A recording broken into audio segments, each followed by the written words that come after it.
So in this first painting, we're going to be exploring Grisaille, or using black and white paint to produce the painting. What I like about this method is that it's borrowing a lot from drawing. So that color, or the complexities of color, might not interfere with your successful monochromatic painting. In doing so, I'm going to take my drawing and I'm going to transfer that to my painted board, which has been covered in a gray base. And I put down some transfer paper and then my drawing on top of it, and then I'm simply tracing through both to see if my lines will show up. The other method that you can use, which will be very similar, is to use charcoal. So I'm using a compressed charcoal stick, and I'm going to blend that onto the paper, and then I'm going to lay that back on top and then trace through the same way. And in doing so, I hope to have an exact copy of my line drawing on top of my board. One thing I would make sure of is to not move around your paper or your board during this process. Because if you do that, you'll see that there's some areas of the drawing that will become off for whatever reason. So if you need to tape down your paper or line it up with a corner, whatever it takes to get them to line up, if you lift it, is going to be very helpful. After transferring your drawing, go ahead and lift up your paper, and what you'll notice is that your drawing is there on your board, but there may be some smudges and then some lines that need some correction.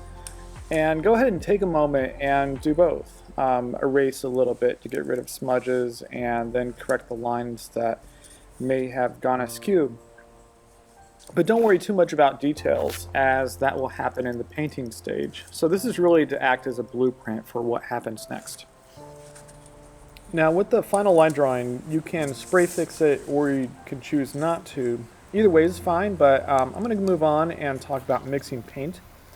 The first goal is to get your white and black out and then go ahead and mix what you feel is a mid-gray, or otherwise a 5 out of 10 value. And that's really the first challenge, is to make sure that it's completely in between white and black. And if that looks good, go ahead and start mixing your dark gray and your light gray. But the goal is to have 5 even steps. So between white and black, you should have a light gray, mid, and dark gray that feel different from each other, but also feel like they're not getting too close to black and white themselves. Next, I'm going to take liquid, and I'm taking a portion of this with another palette knife so I don't pollute the bottle, and I want to add about 10% into each mix.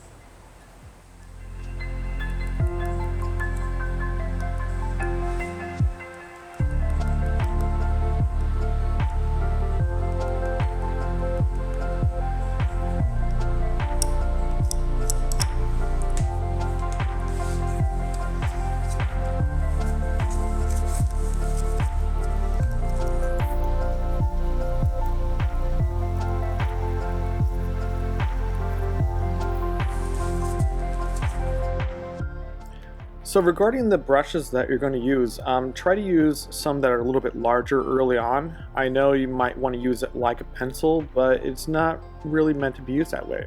Instead, use a brush, counting brush strokes, and really trying to place blocks of color down. We don't want to rely on line work. So try not to be tempted to make lines, but rather make rectilinear shapes.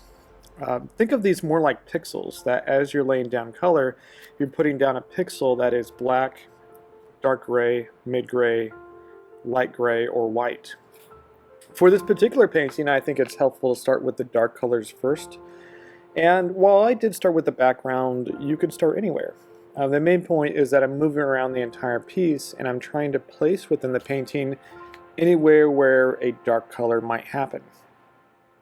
So I'm not finishing off any particular object or portion of the painting. I'm really trying to move around and just think of dropping dark colors into the piece. The other thing I'm thinking a lot about is letting that gray show through. So if you're one who did put down a gray base for your entire piece, think of where you might want to allow that to breathe for a while. Mine happens to be a mid-gray, so for my painting, I'm thinking anywhere where I can add dark, I'm doing that. But at the same time, I'm making sure not to paint over that mid-gray because that's going to be helpful later on. The other thing I'm doing is I'm counting my brushstrokes a lot. I'm putting down a brushstroke and I'm going 1, 2, 3. I grab more paint. I go 1, 2, 3. So I'm not brushing like you would when you dust a countertop, for example. I'm really just gliding paint on and grabbing more of it.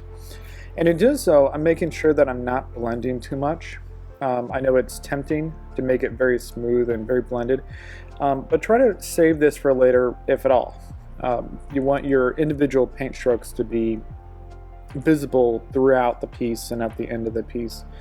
And if you overly blend, then it looks like it's out of focus, or things get too soft or even muddy because the values start to blend together and you no longer retain those high contrast passages. So if you think back to the beginning of the painting, I started with black and I started to move towards the gray mid-tone. And at this stage, I've been working with a lot of highlights and I'm moving my way back in reverse towards that gray. So the main point with that beginning and where I am now is I'm looking for high contrast. I really want to get the drama, I want to get the feeling of light. And as I go further and further into the piece, once that high contrast is established, I begin looking for low contrast, adding in some mid-grays, light gray and dark gray, and then doing some minimal blending to get those values to feel softer in some passages. But as I go on, I want to make sure that that high contrast is maintained so I'm not overly blending still at this stage. What I am doing is I'm looking for some texture, whether it's a soft texture or something that feels more rough, like wood. So as you're getting near the end of the painting, if you feel the need to go back in and make some corrections, you've got to let that paint dry. That first layer has got to be 100% dry. Usually takes about a day, maybe 2 days in order to fully dry with the liquid. But touch it, see if it's tacky or so, and then go back in. And one last thing I would remind about is that not every object or area of the painting is going to have all 5 values. So as you can see here, some objects have a full range of 1 through 5, or white to black, but others are low contrast. And so here we are, and here's the finished piece, and that's it.